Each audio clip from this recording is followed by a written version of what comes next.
ഇപ്പോൾ ഇതാ മോശയിലൂടെ ഇസ്രായേൽ ജനത്തെ, അടിമത്തത്തിന്റെ ഭവനമായ ഇസ്രായേൽ ജനത്തെ രക്ഷിച്ചത് അന്ന് രാത്രിയിൽ ഒരു കുഞ്ഞാടിനെ കൊന്നിട്ട് അതിന്റെ രക്തം തെളിക്കപ്പെട്ട ആ ഭവനത്തിൽ ഈജിപ്തിലുള്ള സകലമാന പേരെയും അവരുടെ കുഞ്ഞുങ്ങളെ സംഹാരദൂതൻ വധിച്ചപ്പോൾ ഇസ്രായേൽ ജനത്തിന്റെ ഭവനത്തിൽ വന്നപ്പോൾ ഈ രക്തം കണ്ടിട്ട് സംഹാരദൂതൻ കടന്നുപോയത് ഈ രക്തത്തിലാണ് രക്ഷ എന്ന് സൂചിപ്പിച്ചതാ. അങ്ങനെ അവിടുന്ന് രക്ഷപ്പെട്ട മോശയിൽ നിന്നും, മോശയിലൂടെ കടലിൽ സ്നാനപ്പെട്ട മോശയോടുകൂടി ചേർന്ന് അവര് മരുഭൂമിയിലൂടെ യാത്ര ചെയ്ത മരുഭൂമിയിലെ സഭ എന്ന് വിളിക്കപ്പെടുന്ന ഇന്ന് യഥാർത്ഥത്തിൽ യേശുവിന്റെ യഥാർത്ഥത്തിൽ സഭയുടെ ഒരു നിഴലായിരുന്നു മോശയും. അന്ന് രക്ഷിക്കപ്പെട്ട ആ സമൂഹവും അവരെ വിളിക്കുന്നത് the church that was in the desert. അവരോട് പറഞ്ഞതും നിങ്ങൾ രക്ഷപ്പെടാൻ കാരണം ആ രാത്രിയില് ഈജിപ്തില് സംഹാരദൂതൻ കടന്നു വന്ന് അവിടുത്തെ ആദിജാതന്മാരെ വധിച്ചപ്പോൾ നിങ്ങൾക്ക് രക്ഷ തന്നത് ഈ രക്തമാണ്. അതുകൊണ്ട് നിങ്ങൾ തലമുറ തോറും നിങ്ങൾ വീണ്ടും വീണ്ടും വീണ്ടും ഈ ബലി അർപ്പിക്കണം, ഒരു ഓർമ്മയ്ക്കായിട്ട്. അതാണ് രക്തത്തിലൂടെ ദൈവസന്നിധിയിലേക്ക് പ്രവേശിക്കാൻ സാധിക്കത്തുള്ളൂ. ഇതിനു വേണ്ടിയാണ് ഈ കെട്ടിടം കാണിക്കുന്നത്, ഒരു പ്രധാന പുരോഹിതനെ കാണിക്കുന്നത്. എന്നാൽ ഇതൊക്കെ നിഴലായിരുന്നു. കാൽവരി മലയില് യേശു മരിച്ച നിമിഷത്തില്, നിങ്ങൾ ലൂക്കായുടെ സുവിശേഷത്തിൽ ഞാൻ നേരത്തെ കാണിച്ചു തന്നു, അത്ഭുതകരമായിട്ട് മുകളിൽ നിന്ന് താഴേക്ക് തന്നെത്താനെ ഈ കേട്ടിൻ കീറി മാറ്റി. കർത്താവ് ഒരു കാര്യം പറയുകയാണ്, ഇനി മുതൽ ദൈവസന്നിധിയിലേക്ക് കടന്നു വരുവാനായിട്ട് ഒരു തടസ്സവുമില്ല. തടസ്സം നിന്ന കേട്ടിൻ മാറ്റിക്കളഞ്ഞിരിക്കുന്നു. നിങ്ങൾ രക്തവുമായിട്ട് വന്നാൽ മാത്രം മതി.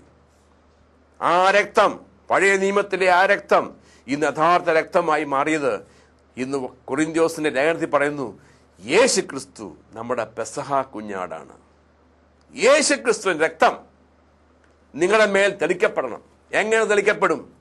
എപ്പോൾ ഈ വചനം കേട്ട് ഈ വചനത്തിൽ പൂർണ്ണമായിട്ട് വിശ്വസിച്ച് ഈ വചനമനുസരിച്ച് യേശുക്രിസ്തുവിനെ നാഥനും കർത്താവും രക്ഷകനുമായിട്ട് സ്വീകരിച്ചുകൊണ്ട് ആ യേശുവിനെ മാത്രം പ്രഘോഷിച്ചുകൊണ്ട് യേശുക്രിസ്തു കർത്താവാണെന്ന് നിന്റെ അധരങ്ങൾ കൊണ്ട് ഏറ്റുപറയുകയും ദൈവം അവനെ മരിച്ചവനിൽ നിന്ന് ഉയർപ്പിക്കുകയും ചെയ്യുക എന്ന് നീ വിശ്വസിച്ചാൽ നീ രക്ഷ പ്രാപിക്കും എന്ന് വചനം പറയുന്നു. അങ്ങനെ യേശുവിൽ മാത്രം ജീവിക്കുന്ന വ്യക്തികൾക്ക് യേശുവിന്റെ രക്തത്താൽ തെളിക്കപ്പെട്ടതായതുകൊണ്ട് ഏതു നിമിഷവും ദൈവസന്നിധിയിൽ കടന്നുവെല്ലാം. എങ്ങനെ കടന്നുവെല്ലാം? ശരീരത്തിലല്ല, നമ്മൾ ആത്മാക്കളാണല്ലോ. എന്റെ ഉള്ളിലുള്ള ആത്മാവ് ഈ നിമിഷം ആത്മാവായ ദൈവവുമായിട്ട് എനിക്ക് അഭിമുഖ സംഭാഷണം നടത്താൻ സാധിക്കും. നേരത്തെ സാധിക്കത്തില്ലായിരുന്നു. ആഴത്തിലായിരുന്നത് കൊണ്ട് എന്റെ ആത്മാവ് ദൈവത്തിൽ നിന്ന് വിച്ഛേദിക്കപ്പെട്ടു പോയി. ഞാൻ ആത്മാവിൽ മരിച്ചവനാണ്.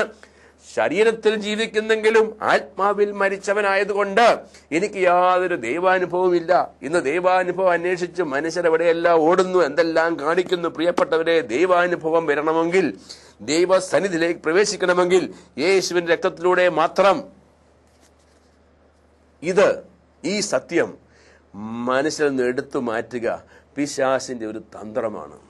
അതുകൊണ്ട് ഇത് പ്രഘോഷിക്കേണ്ടവര് സഭയാണെന്ന് അഭിമാനിക്കുന്ന, സഭയാണെന്ന് മനുഷ്യർ അംഗീകരിക്കുന്ന, അഭിമാനിക്കുന്ന ആ വ്യക്തികളെ തന്നെ പിശാച് ഉപയോഗിച്ചുകൊണ്ട് യേശുക്രിസ്തുവിൽ മാത്രമല്ല രക്ഷയെന്ന് ഇന്ന് പ്രഘോഷിക്കുന്നത് എന്റെ കാതുകൊണ്ട് കേട്ടിട്ട് സങ്കടപൂർവമാണ് ഞാൻ പറയുക. എത്രമാത്രം വിദഗ്ധമായിട്ട് പിശാച് മനുഷ്യരാദരിക്കുകയും ബഹുമാനിക്കുകയും ചെയ്യുന്ന വ്യക്തികളിലൂടെ തന്നെ യേശുക്രിസ്തുവിൽ മാത്രമല്ല രക്ഷ എന്ന് വിളിച്ചു പറഞ്ഞ ജനങ്ങളെ ബോധ്യപ്പെടുത്തുന്നു. ഇതാണ് പിശാചിന്റെ തന്ത്രങ്ങള്. To take away the power of the precious blood of Jesus. അവന് യേശുവിന്റെ രക്തത്തിന്റെ പവർ എടുത്ത് മാറ്റാൻ പറ്റത്തില്ല. മനുഷ്യരുടെ വിശ്വാസത്തിൽ നിന്ന് എടുത്ത് മാറ്റാൻ പറ്റും. മനുഷ്യരെ അവൻ കളിപ്പിക്കുക.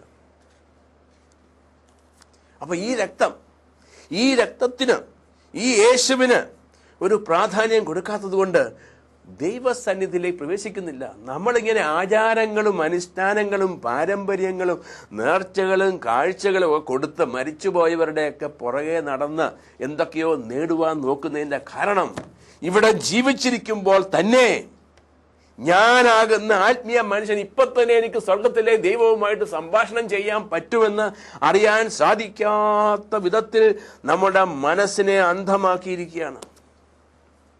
Taking away the value of the precious blood of Jesus. ഇത് പിശാചിന്റെ ഒരു തന്ത്രമാണ് പ്രിയപ്പെട്ടവരെ. ഇതിൽ നിന്നാണ് നമുക്ക് രക്ഷ വേണ്ടത്. ആ കേർട്ടൻ കീറിയപ്പോൾ തന്നെ the way is open for you.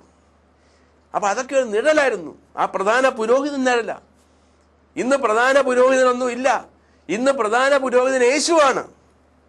Jesus is the high priest. അവൻ വന്നു കഴിഞ്ഞു. എബ്രായ ലേഖനം നോക്കിയാൽ കാണാം, യേശു വന്നപ്പോൾ പ്രധാന പുരോഹിതന്റെ റോൾ എടുത്തു. യേശു വന്നതിന് ശേഷം ഇപ്പൊ കാളക്കുട്ടിയും ആട്ടിൻകുട്ടിയുടെ ഒക്കെ കാലം കഴിഞ്ഞു പോയി. യേശു ക്രിസ്തു തന്നെയാണ് യഥാർത്ഥമായ ദൈവത്തിന്റെ കുഞ്ഞാട്. ആട്ടിൻകുട്ടിക്ക് ഇനി സ്ഥാനമില്ല അവിടെ.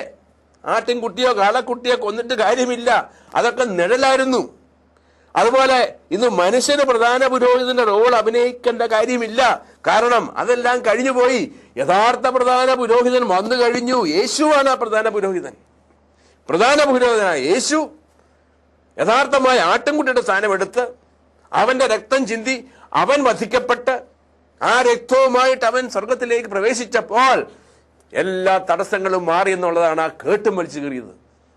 അതുകൊണ്ട് യേശുക്രിസ്തുവിൽ വിശ്വസിക്കുമ്പോൾ നമുക്ക് ഉടനെ ദൈവസന്നിധിയിലേക്ക് കടന്നു ചെല്ലാൻ പറ്റും. ആത്മാവില് ഇവിടെ ഞാൻ ഇപ്പോൾ ശരീരത്തിൽ ഇരിക്കുകയാണെങ്കിലും എൻ്റെ ആത്മാവിന് ഇപ്പോൾ സ്വർഗത്തിൽ ഇരിക്കുക, യേശുവുമായിട്ട് ബന്ധപ്പെട്ടുകൊണ്ടിരിക്കുക.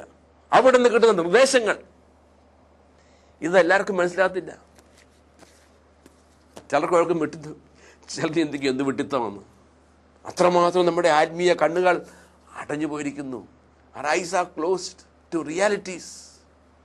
ഇത് പിശാച് ചെയ്യുന്ന ഒരു തന്ത്രമാണ്. നേരെ മറിച്ച് നിങ്ങൾ ഈ അനുഭവത്തിലേക്ക് വന്നാൽ എന്തൊരു മനോഹരമായ ജീവിതമാണ് പ്രിയപ്പെട്ടവരെ.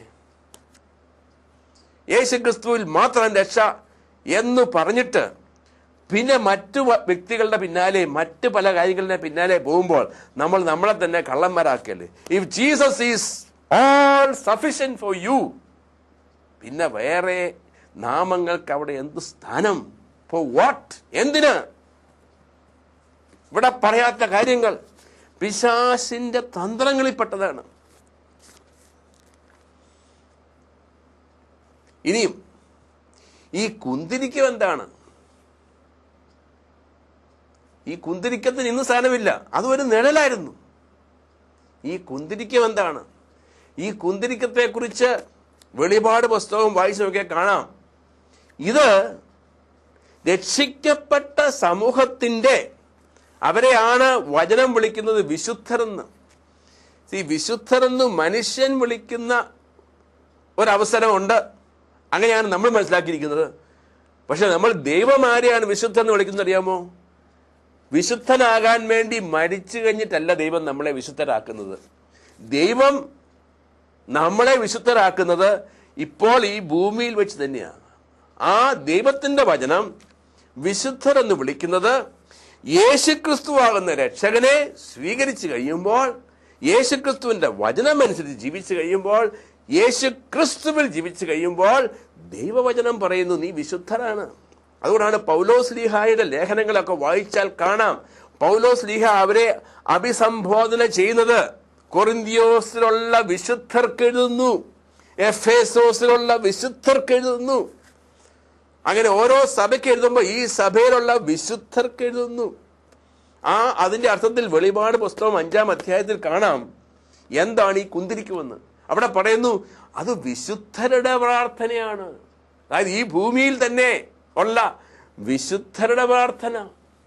ആ വിശുദ്ധരുടെ പ്രാർത്ഥനയുടെ പ്രത്യേകത എന്താണെന്ന് വചനം മുഴുവൻ വായിച്ചു പഠിച്ചാലേ ബോധ്യപ്പെടുകയുള്ളൂ. ഈ അല്പസമയം കൊണ്ട്